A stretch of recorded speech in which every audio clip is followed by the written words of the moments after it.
Tiem, kas reguliariai sekat šito kanalo ir mano Instagramo akaunto turinį, jūs jau žinot, kas jūsų laukia. O visiems naujai šiandien čia susirinkusiems sveiki. Labai smagu, kad šiandien prisijungėt prie mūsų ir dabar apie tai, ką toj pamatysit. Pasigavau trendą iš Amerikos, kuris vadinasi Am I the Asshole. Šio trendo metu žmonės siunčia įvairias istorijas ir diskusiją, jie yra šikniai toje istorijoje ar ne, palieka man. Trumpai dar kartelį pabrėžiu, kad visa tai yra tik mano nuomonė. Bet aš esu gan empatiška ir manau, kad turiu gan gerą nuomonę įvairiais klausimais. Tai galit nepergyventi, nieko nešmeišiu, arba bent jau nešmeišiu be reikalo.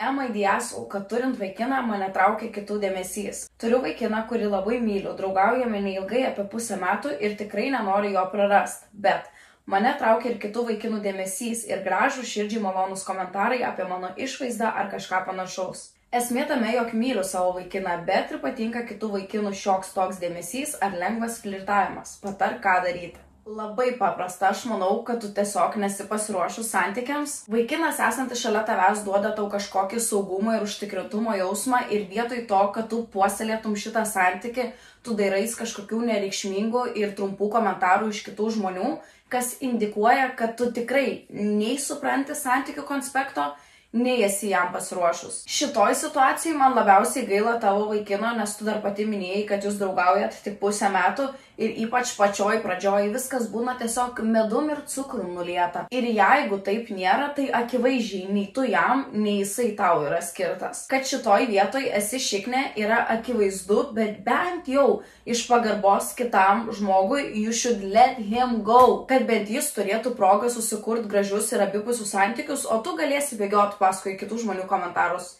Am I the Asshole, kad per balių prie savo ex pasibučiavau su jo 2 geriausiais draugais ir jo nauja simpatija out of spite, nes jis mane įskaudino. Tipo, I get it, kai kažkas tave įskaudina iki tokio lygio, kad kerštas yra vienintelis likęs variantas, bet girl, ta prasme, nesu 2 jo geriausiais draugais ir nauja simpatija. Aišku, žiūrint, ką jis padarė, bet vis tiek nemanau, kad toks kerštas yra pateisinamas.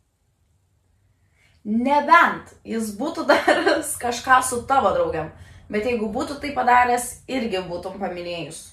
Yra tik tiek, kiekvienas žmogus gali pakelti, tai atkeršyt su 3 žmonėm, that sounds like an asshole move.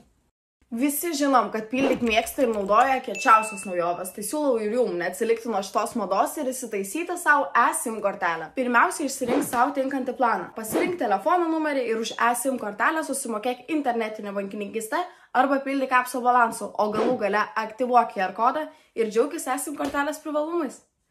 Am I the Asshole, kad nori pailsėti nuo vaikų, bet vyras to nesupranta. Vyras dirba, uždirba, yra darboholikas. Aš sėdžiu namie jau daugiau negu 2 metus su vaikais. Vyras kiekvieną savaitgalį poilsiauja, ar vartoja alkoholį ar ne, bet poilsiauja, o aš vis tiek savaitgaliais būnu su vaikais. Kai aš jam paprieštarauju, kad ir man reikia poilsio, kad ir aš noriu pailsėti nuo kasdieninės rutinos, bent kartą negalvoti apie vaikus, buitį, jis supyksta ir pasako, kad galiu pailsėti, kol vaikai miega. Nežinau tokioje situacijoje, kas teisus. Čia labai slidi vieta man tau atsakinėti, nes tu jau turi sukūrus šeimą, turi vyrą, vaikus, bet tavo vyras skamba kaip labai neempatiškas ir nešeiminiškas žmogus. Akivaizdu, kad jisai yra totalus šiknius ir stato savo gerbuvį ne tik aukščiau tavęs, bet ir tavo vaikų. Ir man dėl to labai gaila, nes yra labai daug dalykų, ką aš galėčiau pasakyti, bet jie turėtų mažai svorio tokioj situacijai, kokioje esi tu. Akivaizdu, kad komunikacija nepadeda, bet galbūt galėtų padėti tavo draugai arba tėvai. Nežinau, kiek tavo vaikams metų, bet galbūt būtų įmanoma suderinti, kad juos pažiūrėtų kažkas iš draugų ar iš šeimynos ir tada galėtum pasiplanuoti savo poilsio savaitgalį ir arba tik savo poilsio savaitgalį, arba pasikviesti ir tą šiknių kartu. Ir galbūt tada kitokioje aplinkoje pavyktų geriau užkomunikuoti tą faktą, kad ir tu esi žmogus vertas poilsio, supratimo ir laisvo laiko. Am I the Asshole, kad man 25 metai, neturiu pastovių pajamų, gyvenu pas mamą su vaikinu ir jie man duoda pinigų mokesčiam ir kitiem dalykam. Kad tau yra 25 metai ir tu gyveni pas mamą, viskas su tuo yra gerai, bet kad net neždama jokių pajamų į tuos namus atsivedi kartu gyventi ir vaikiną, tai skamba apgailėtinai. Aplamai būnant 25 metų neturėti pastovių pajamų yra keista. Pati paminėjai, kad tau duoda pinigų mokesčiams, tai reiškia, tu vis tiek kažkokį pelną generuoji, nes už tai turi susimokėti mokesčius. Tai tada kyla klausimas, kur dingsta tavo pinigai. Visa tai skamba kaip labai didelė finansinio neraštingumo problema, į kurią įtrauki ir savo šeimą. Ką žinau, smagu ir fainai, kad jie tai toleruoja, bet tai tikrai ilgai nesitęs. Jeigu nepradėsi rimčiau žiūrėti visą šitą situaciją ir daryti išvadas, kaip pavyzdžiui susirast pastovų darbą, tavo šiknės taurė vis pildysis ir tada laikui bėgant net nepastebėsi, pradėsi skęst toj taurėj.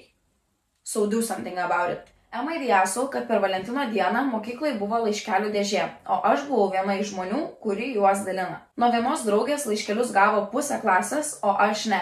Tai niekam neišdalinau tų laiškelių ir sakiau, kad pasimetė, nes žiauriai pavydėjau.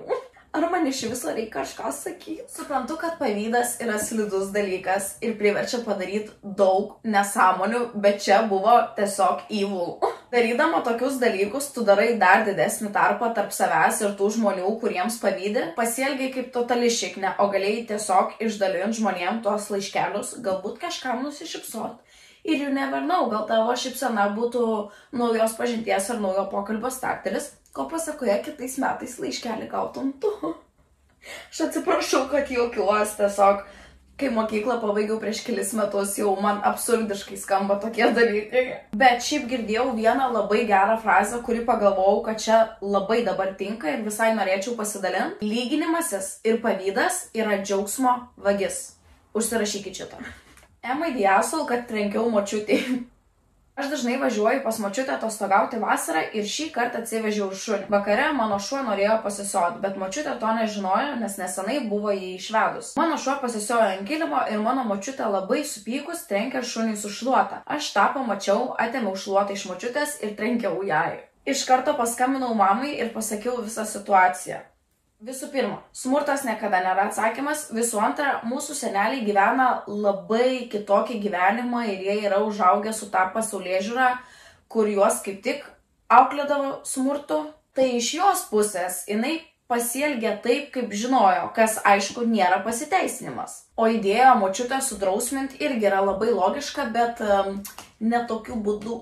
Nes tada vėl sukasi tas pats smurto ratas, iš kurio mes šiaip ir norim išeiti. Suprantu realiai tavo emociją visiškai, bet močiutę sudrausminti galėjai ir kitais būdais. Emma įdėjau, kad su drauge susikūrėm fake profilį, kuriame pridėjom mūsų bendrą draugę. Mes ją tiesiog norėjom pamokyti, kad nebūtų tokia naivi ir nesusimestų su pirmu vyruku, kuris jai parodo šiek tiek dėmesio. Po maždaug mėnesio bendravimo ji norėjo susitikti ir pamatyti realybėj, kaip atrodo tas jos išsvajotas Pinteresto vaikinas. Mes jai ką nors pameluodavom, kad to susitikimo nebūtų. Po kiek laiko mes su ją išsiskyrėm, ji buvo labai liūdna po to išsiskyrimo. Kaip ir jaučiau kaltę dėl to, ką mes su drauge padarėm, tačiau ji to nusipelnė.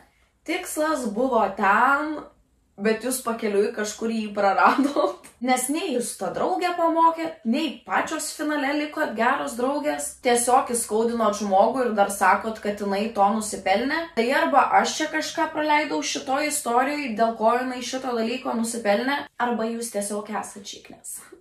Emma įdėjau, kad susiradus draugę seno TikToko akauntą, išpasakau visiems, kad ir jie pažiūrėtų. Čia vėl tos mokyklos laikų problemos.